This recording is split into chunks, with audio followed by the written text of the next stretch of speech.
the most tremendous new musical experience you can have.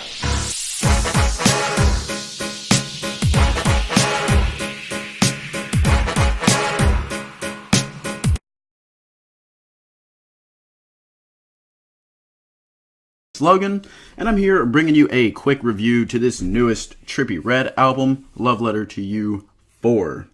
So with this one, as y'all know, I went into this one not expecting a lot, honestly wanting to get a bad review out, and just to be frank with you, it wasn't as bad as I thought it was going to be, but it's still going to be a bad review, so let's get into this. Alright. Now, again, y'all know, I'm not a huge fan of Trippie.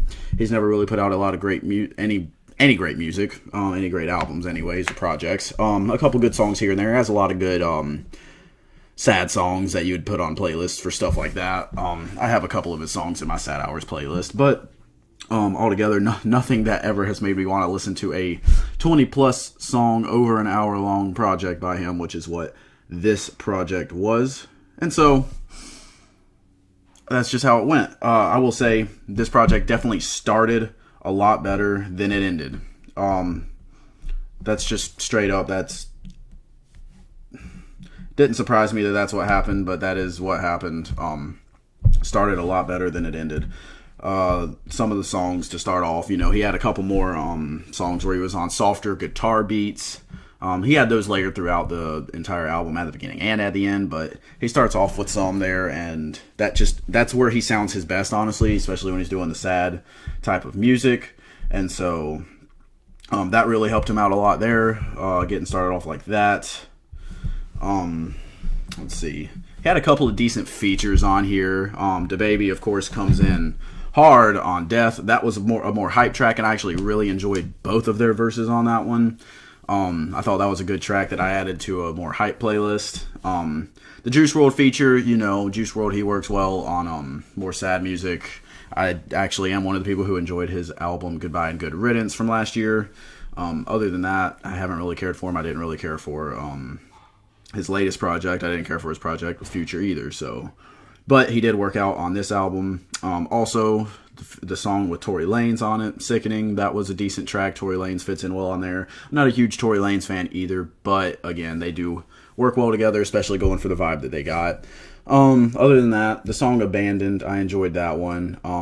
And Till the End of Time, just more tracks that kind of fit into his little zone, his little area that he's going for, and actually work out. Like I said, there is enjoyment to be had, and if you just take those individual tracks, you can enjoy that, but as a whole project, you can't. There are way too many skips on here. There are way too many well, let's just get into it. Alright, so to start off the album, he starts off with like Who Needs Love and Lovesick, which are not terrible albums, but it has terrible songs, but it has way too much auto-crooning on it.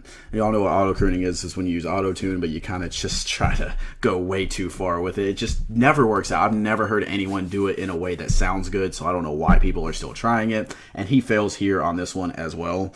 And there's a lot of auto-crooning throughout this project. I just wanted to point out those two songs because they're close to the beginning of the project, and they're glaring examples of what I had to say about that. Let's see. Now, aside from that, he had a couple of features on this album that did not work out. Let's say Lil Wop on the Jungle Book. Well, that was just bad. So he comes in. He's actually one of the first voices that you hear on the song. It might actually be the first voice that you hear on the song. Can't remember off the top of my head because after the first time I heard it, that was a skip every time. But he sounds like what you would imagine, you know those commercials where they're talking about the people who smoked all their lives and had to have the surgery and they have like the hole in their neck and they have to put the little voice modulator up there so they can talk.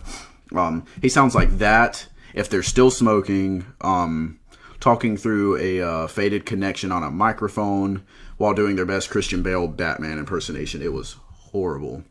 I hated his voice on that. I hated it. He didn't really have any good bars to make up for it. Nothing. That song was not very good. Also, Lil Yachty, his feature on here. This album did not really work out that well. I'm not a big fan of Lil Yachty. Outside of a couple of things he's done. Did not work out here. And then the song The Grinch. I really didn't enjoy that song either. there were just way too many skips on this project to really make it worth listening to the whole thing. Again, if you're in a really sad mood and you just need something to listen to, I guess you could go through this whole project, but realistically, I would suggest just picking out the songs that you enjoy and adding them to playlists, not listening to this whole thing, because it's so not worth it. Not worth it at all. Like I said, going into it, I was expecting to absolutely crap on this one, and I'm not doing that per se. Like I said, I did have those songs that I did enjoy and some elements that I enjoyed throughout this entire project, but the bad definitely still outweighs the good on this one. I would recommend staying away from this project, just picking up the songs that you enjoy. And overall, like I said, going into this, I expected a 2 out of 10, maybe something like that, maybe a 3, but I can't quite go that far. I'm going to have to go with a 4 out of 10. I could stretch and say 5, but I'm not going to. It's just not worth it for Trippie Redd. So 4 out of 10, which is not bad considering his track record and my feelings about his music prior to this. Not that if you're not a Trippie Redd fan, this one's definitely not going to convert you. If you are, this one's probably not going to disappoint you either. So, like I said, if you enjoy Trippie Redd's music, you probably will enjoy this one. I'm not someone who enjoys his music, but I did find enjoyment on here. The best song to me was Death with DaBaby.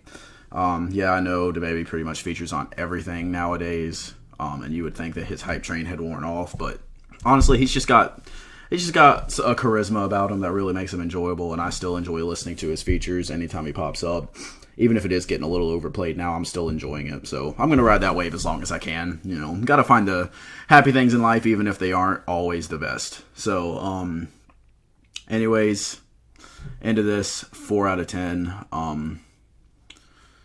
Don't check out the whole project. Pick out the songs you like. Some of the features work. Some of the features don't.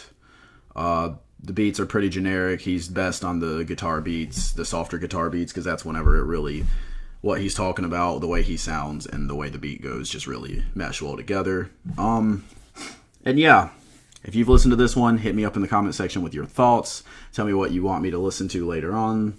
If you want me to get a review out for anything. If you have your own music, hit me up in my email that is in my bio. Hit the like button if you enjoyed. Share the video. Subscribe. All those great things. And being that it's Thanksgiving, I'm probably going to skip this week on getting out a podcast. There's also not really much music coming out this week. So expect next week in my podcast for me to talk about the Action Bronson and the Alchemist EP that came out. There's not too much to break it down on that one, and I don't think anyone's really dying for me to review it. So just expect that a week late. Because like I said, I'm going to try to enjoy the vacation a little bit. Just take a week off. And then I'll be right back to it. So, appreciate y'all watching, and I will hit y'all up next time.